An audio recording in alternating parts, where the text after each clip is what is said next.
Student. Last lecture में हमने instantaneous velocity के टॉपिक पे डिस्कशन किया था।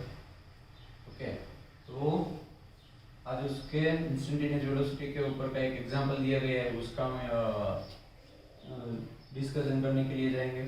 और ग्राफ, डिस्टेंस टाइम ग्राफ को भी हम इंटरप्रेट करने की कोशिश करेंगे कि ये इस तरह से इंफॉर्मेशन हमें दी गई है तो क्या कहेगा, उसका हम इलैबोरेशन करने की ट्राई करेंगे। चलो, तो डिस्टेंस टाइम ग्राफ, तो डिस्टेंस टाइम ग्राफ ऑलरेडी आप पढ़ चुके हो 9th में। ओके, तो जो डिस्टेंस टाइम ग्राफ है उसका ये पहला ग्राफ लेते हैं d वर्सेस t का। ओके, चलो डिस्टेंस टाइम में टाइम को ही क्यों हम एक्स एक्सिस पे रखते हैं। ओके, चलो उसके ऊपर का एक एग्जांपल का भी मेरे पास वीडियो है, वो भी मैं आपको शेयर करूंगा। ओके, तब आप उसको भी स्टडी कर लेना। 9th का एग्जांपल है, उसको मैं शेयर करूंगा पर आपके लिए भी वो प्रॉपर है। ओके, चलो तो पहले तो डिस्टेंस टाइम ग्राफ पे आते हैं। टाइम को क्यों एक्स एक्सिस पे लेते हैं और डिस्टेंस को क्यों हम वाई एक्सिस पे लेते हैं। टाइम इंडिपेंडेंट क्वांटिटी है। टाइम कैसी क्वांटिटी है? इंडिपेंडेंट क्वांटिटी है। तो इंडिपेंडेंट क्वांटिटी कहां पे आती है? एक्स एक्सिस पे आती है। इंडिपेंडेंट क्वांटिटी कहां पे आती है? एक्स एक्सिस पे आती है। और डिपेंडेंट क्वांटिटी कहां पे आती है? वाई एक्सिस पे आती है। ओके, हम किसके रिलेशन में यानी टाइम की कंपैरिजन कर रहे हैं कंटिन्यूअसली। टाइम से हिसाब से डिस्टेंस में चेंज आ रहा है। ओके, तो टाइम है वो इंडिपेंडेंट क्वांटिटी है, तो एक्स एक्सिस पे आएगी। ओके, और डिस्टेंस कहां पे आएगा? वाई एक्सिस पे। जैसे कि हमने मैच देखी होगी, क्रिकेट मैच, तो ओवर्स कहां पे आती है? एक्स एक्सिस पे आती है। और रन्स कहां पे आते हैं? वाई एक्सिस पे आते हैं। क्यों ओवर्स एक्स एक्सिस पे ही आती है? क्योंकि ओवर फेंकी जाएगी तब रन बनेंगे ना। ओके, जितनी ओवर फेंकी जाएगी इतने ही रन बनेंगे। तो उसमें रन और ओवर में ओवर फेंकी गई तो रन बने, इसलिए ओवर है कैसी है? इंडिपेंडेंट क्वांटिटी है, तो वो कहां पे आ जाएगा? एक्स एक्सिस पे आ जाएगी, बराबर। और वाई एक्सिस पे क्या आएगा? रन आएगा। चलो इसी तरह यहाँ डिस्टेंस टाइम में टाइम कहां पे आएगा? टाइम एक्स एक्सिस पे आएगा और डिस्टेंस है वो वाई एक्सिस पे आएगा। चलो, तो ये ग्राफ, अब इसमें ग्राफ कैसे कहते हैं? इसे हम टाइम एक्सिस बोलेंगे हमें, और इसे हम डिस्टेंस एक्सिस बोलेंगे। ओके, ये टाइम एक्सिस है, ये डिस्टेंस एक्सिस है। ये जो ब्लू लाइन है, ये जो ब्लू लाइन है उसे हम ग्राफ कहेंगे। उसे हम क्या कहेंगे? ग्राफ कहेंगे। ओके, तो ये जो ब्लू लाइन है वो ग्राफ है। ओके, तो ग्राफ कैसा दिख रहा है? टाइम एक्सिस के साथ पैरेलल है। देखो, ग्राफ है वो टाइम एक्सिस के साथ पैरेलल है। इट मींस उसका मतलब क्या हुआ कि भाई जब t 0 टाइम था तब उसका कोई डिस्टेंस होगा, यानी यहां से ये मोबाइल का डिस्टेंस, यहां से मेरे से ये मोबाइल का डिस्टेंस, जहां पे वीडियो कर रहा है वो मोबाइल का डिस्टेंस हम ले लें तो वो कांस्टेंट रहेगा। ओके, t 0 टाइम के में जितना होगा उतना ही, जब लेक्चर खत्म होगा तब तक उतना ही डिस्टेंस रहेगा। चलो, मैं तो चलता हूं, पर इस बोर्ड के कंपैरिजन में देखे तो ओके, तो वो बोर्ड से जितना डिस्टेंस रहेगा मोबाइल का उतना कांस्टेंट ही रहेगा। जब लेक्चर स्टार्ट किया उस टाइम से लेकर लेक्चर खत्म होगा तो उस टाइम तक मोबाइल और बोर्ड का डिस्टेंस कैसा रहेगा? कांस्टेंट ही रहेगा। ओके, कोई आगे पीछे तो होता नहीं है, नहीं मोबाइल आगे आता है, नहीं के बोर्ड आगे आता है। ओके, तो इस कंडीशन में क्या होगा? ऑब्जेक्ट स्टेशनरी होगा, यानी मींस उससे जो मोबाइल से बोर्ड का डिस्टेंस में भी 3 फीट है या मे बी 15 फीट होगा। ओके, तो 15 फीट है तो क्या रहेगा? t 0 टाइम जब वीडियो स्टार्ट हुआ कितना डिस्टेंस है? 15 फीट। ओके, 5 मिनट चली गई वीडियो में, तो यहाँ पे t 5 मिनट, कितना डिस्टेंस है? 15 फीट। 10 मिनट चली गई, 15 फीट। ओके, 15 मिनट चली गई, 15 फीट। तो हर टाइम पे कितना डिस्टेंस है? 15 फीट। तो हम कोऑर्डिनेट को रखेंगे उस तरह से, तो ऑटोमेटिक ग्राफ कैसा बन जाएगा? स्ट्रेट लाइन आ जाएगा। और वो किसके साथ पैरेलल है? टाइम एक्सिस के साथ पैरेलल। तो हम इससे बोल सकते हैं, if a graph is parallel with the time axis, if a graph is parallel with the time axis, the body is stationary. तो ऑब्जेक्ट इज स्टेशनरी, ऑब्जेक्ट क्या रहेगा, स्टेशनरी, स्टेशनरी होगा तभी इस तरह का ग्राफ बन सकता है, वरना बन सकता नहीं है। चलो अब उसके दूसरा ग्राफ की बात करते हैं। तो दूसरे ग्राफ में भी टाइम वर्सेस डिस्टेंस का ही ग्राफ है। टाइम के साथ साथ किस में चेंज हो रहा है, डिस्टेंस में भी चेंज हो रहा है। टाइम के साथ साथ डिस्टेंस में भी चेंज हो रहा है, ये टाइम है और ये डिस्टेंस है, तो दोनों के कोऑर्डिनेट चेंज हो रहे हैं। ओके, दोनों के कोऑर्डिनेट रिस्पेक्टिवली चेंज हो रहे हैं। तो दोनों के कोऑर्डिनेट में चेंज हो रहा है, चलो पर यूनिफॉर्म चेंज हो रहा है। ओके, यूनिफॉर्म वेलोसिटी का ग्राफ हो गया। देखो ये कैसा ग्राफ हो गया, यूनिफॉर्म वेलोसिटी का graph. Uniform velocity means equal distance covered in equal time period, time interval. Okay, तो यानी 5 मिनट में 10 मीटर का डिस्टेंस कवर हो रहा है, तो दूसरी 5 मिनट में कितना डिस्टेंस कवर हो रहा है, 10 मीटर का ही डिस्टेंस हो रहा है। ओके, तो जब आप यहाँ पे डिस्टेंस लिखेंगे, यहाँ पे टाइम लिखेंगे और उस तरह का एक टेबल क्रिएट करेंगे कि भाई 5 मिनट डिस्टेंस कितना कवर किया, 100 मीटर डिस्टेंस कवर किया। 10 मिनट कितना डिस्टेंस कवर किया, 200 मीटर डिस्टेंस कवर किया। फिर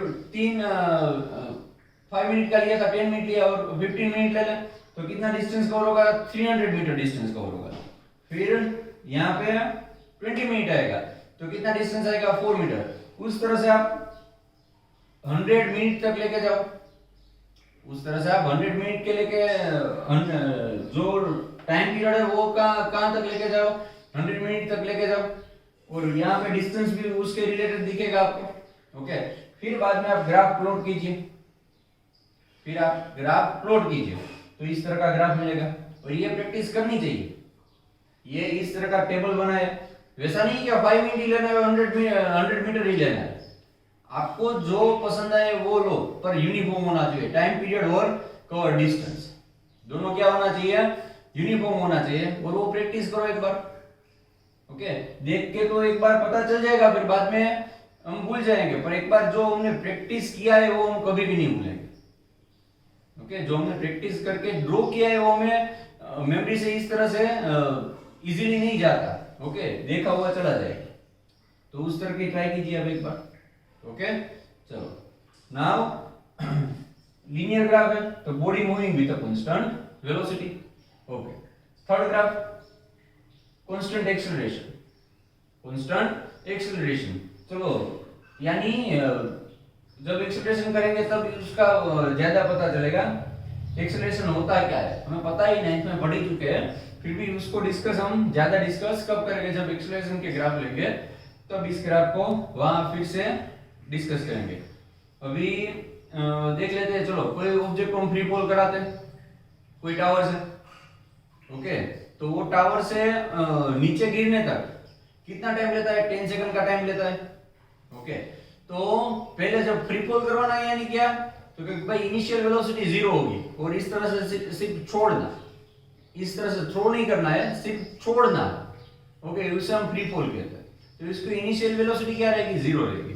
फिर पहली सेकंड में कितनी वेलोसिटी हो जाएगी उसकी, फर्स्ट सेकंड के, तो भाई फर्स्ट सेकंड के बाद उसकी वेलोसिटी होगी 10 metre per second. Okay, it means हम उसके हिसाब से सोचे तो उसने कितना का डिस्टेंस कवर किया होगा, 10 मीटर का। पहली 10 सेकंड में, पहली 1 सेकंड में उसने 10 मीटर का डिस्टेंस कवर किया। चलो दूसरी सेकंड के बाद उसकी वेलोसिटी, ऑब्जेक्ट की वेलोसिटी कितनी हो जाएगी, तो भाई दूसरी सेकंड के बाद उसकी वेलोसिटी हो जाएगी 20 मीटर पर सेकंड। ऑब्जेक्ट की वेलोसिटी होगी 20 मीटर पर सेकंड। तो उस हिसाब से जो डिस्टेंस कवर किया है फर्स्ट सेकंड में उससे ज्यादा ही होगा, तो उसका ग्राफ हम प्लॉट करेंगे। ओके, आपके पास करवाएंगे, यहाँ टेबल क्रिएट करेंगे तो आपको पता चल जाएगा। उसी तरह से रिटार्डेशन का भी उस टाइम पे कर लेंगे, और इस तरह का ग्राफ होगा डिस्टेंस टाइम का। ओके, तो किसका ग्राफ कहलाएगा, body moving with a constant acceleration. ये ग्राफ हम ड्रॉ करने वाले, इसलिए अभी उसको ज्यादा डिस्कस नहीं कर रहे एक्सेलरेशन के टॉपिक के बाद। चलो body moving with a constant retardation. Retardation means negative acceleration, retardation means negative acceleration, तो उसका भी ग्राफ ड्रॉ करने वाले हैं। तो इस तरह का ग्राफ होगा, तो हमें पता चलना चाहिए कि भाई ये रिटार्डेशन का ही ग्राफ। ओके, तो ये मेरे 4 ग्राफ हुए। तो अब हम एग्जांपल 3.2 पे आते हैं।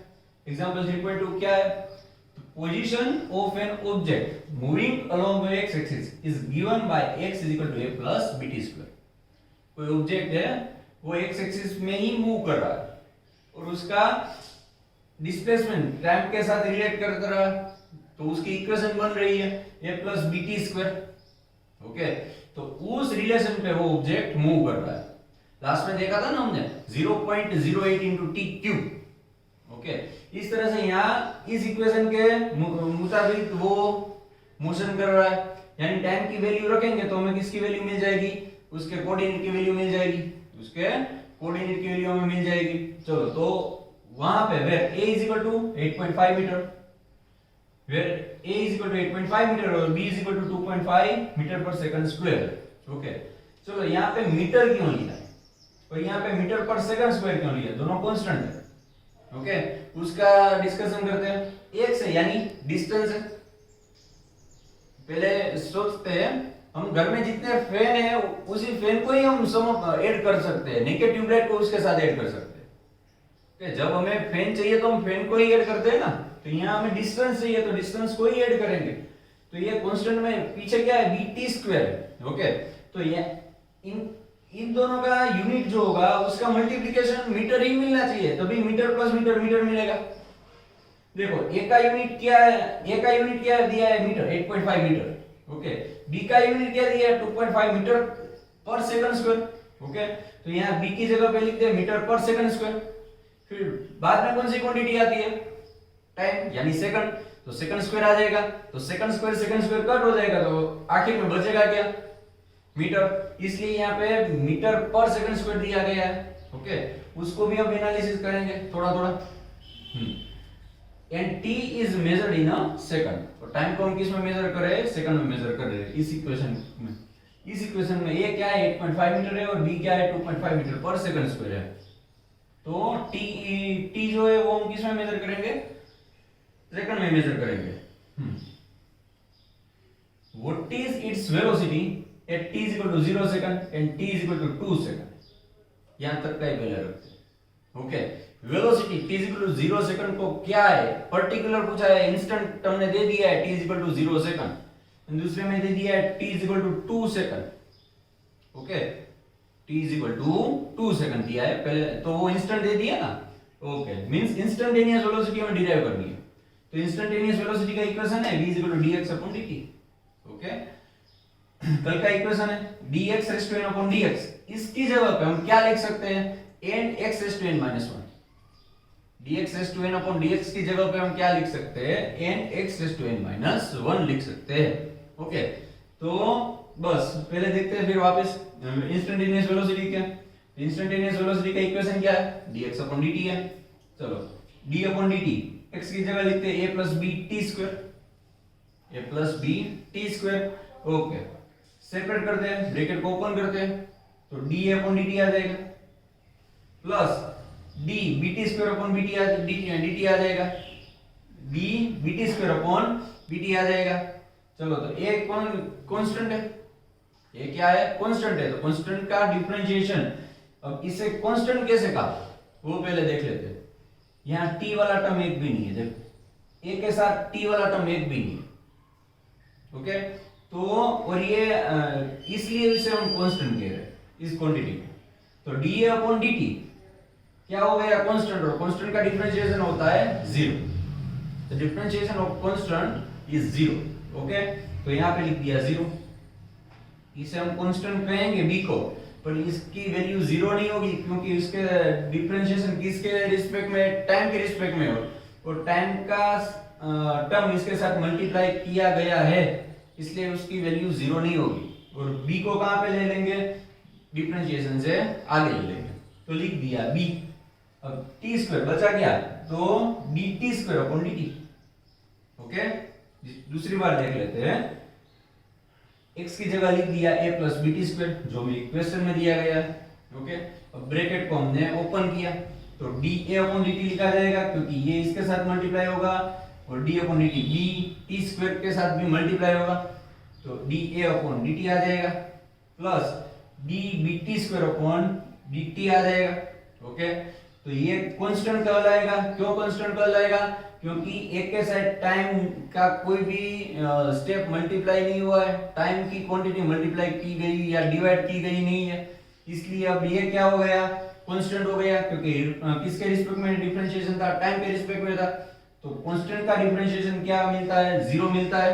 Okay, here d bt square upon dt।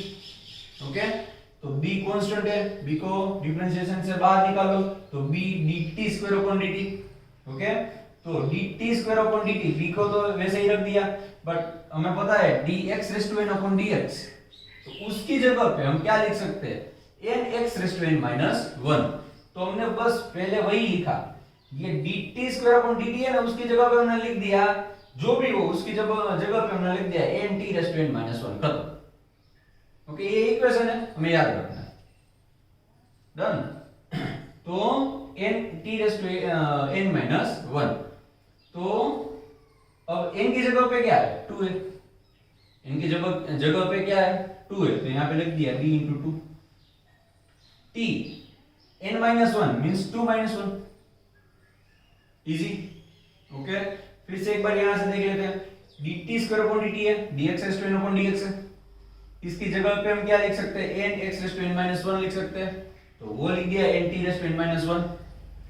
तो अब n क्या है? तो n क्या वो इस इक्वेशन के साथ कंपेयर कीजिए, तो n की जगह पे 2 है, तो यहां पे लिख दिया 2t raise to 2 minus 1, complete, is equal to 2bt। अब 2 माइनस 1 मींस 1, तो 1 तो लिखते नहीं है, तो 2bt is equal to 2 into ये 2, यहाँ का b की वैल्यू क्या दी गई है? 2.5, तो यहाँ पे लिख दी 2.5, और t 2.5 into 2 means 5 into t metre per second.